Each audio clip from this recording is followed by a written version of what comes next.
Practice এবং practice দুটো উচ্চারণই একই।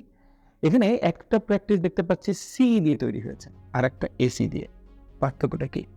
আমরা মাঝে মধ্যে খুব কনফিউজ হয়ে যাই এবং ভুলও করে ফেলি।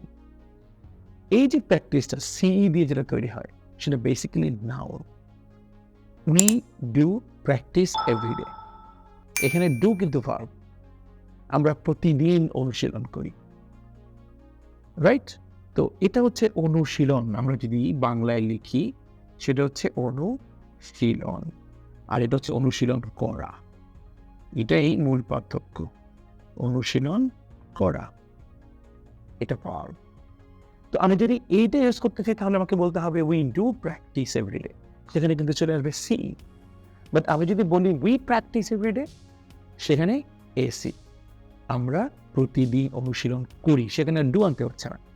অর্থাৎ প্র্যাকটিসটা হচ্ছে ভার্ব, অনুশীলন করা, আর সি যেটা সেটা হচ্ছে নাউন, অনুশীলন।